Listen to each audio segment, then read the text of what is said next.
everyone, welcome back to another lesson. Today's learning goal is I can graph systems of equations on the coordinate plane. So we're going to be learning about something called systems of equations. And what this is we're going to be using multiple equations, and for these equations, the x and y values have to be exactly the same and has to make both equations true, or all equations inside the system true. Systems of equations are two or more linear equations that use the same variables form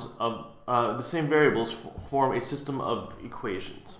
Okay, the solution to a system of linear equations is the ordered pairs that make all the equations of the system true. When a system of equations is graphed, we can find the solution of the system by looking at the point of intersection. In the example below, graph the systems of equations and find the solution to the system, and check your solution by substituting into each equation. So here's what we mean. So here, we're going to graph each one of these equations. Okay? Oftentimes in systems of equations, you see them with this bracket right here. This lets you know this is a systems of equations. And we're trying to find an x and y pair that makes it so that both equations end up giving us true statements. So here we're going to graph negative x minus 2, so it's going to have a y-intersection of negative 2, and we're going to go down over 1, down 1, because that's the slope. And so our line should look something like that. And then here we have a slope of 1/2 and a y-intercept of 7, so our equation should look something like this.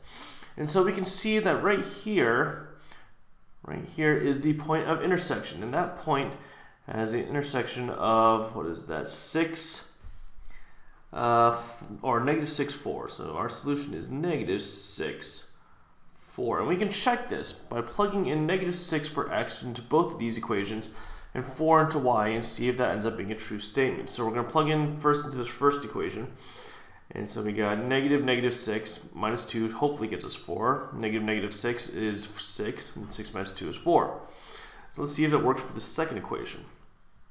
1/2 times negative 6 plus 7 will hopefully get us 4. 1/2 times negative 6 is negative 3, and negative 3 plus 7 is in fact 4. So that is the correct solution.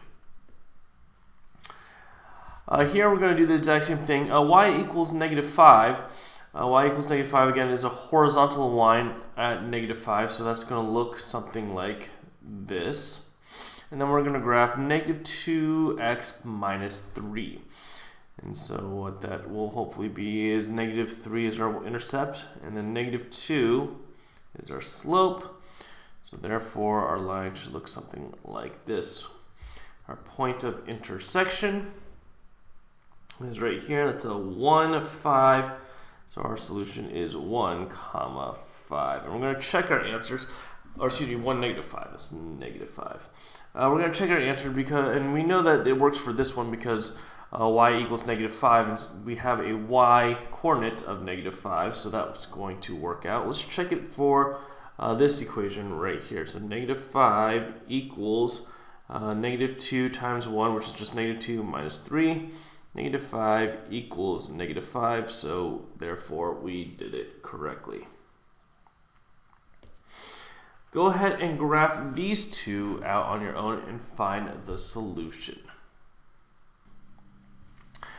And so here we find that our intersection is negative 1, 0, and these are our two lines right here, and negative 1, 0. And we can see that it works out when we plug in negative 1 and 0 for x and y into both equations. Go ahead and solve this one out on your own. What you should have found is that the intersection was 6, 7. And if we do our check, 2/3 times 6 is 4. 4 plus 3 is 7. So we did it correctly. So we can use these to solve many different types of word problems. So Pedro is 10 miles from Sam's house and is driving at a rate of 0.5 miles per minute to meet Sam. Sam leaves his house at a rate of 0.75 miles per minute to meet Pedro. the systems representing the situation is below.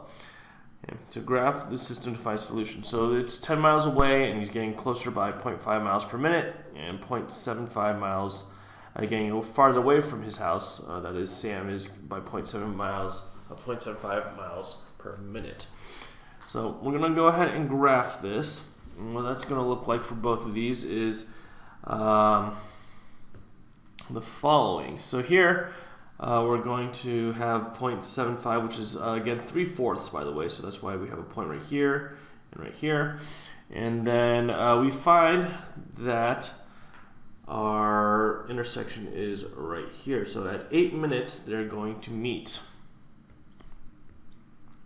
And when they meet, they're going to be 6 miles away from Sam's house.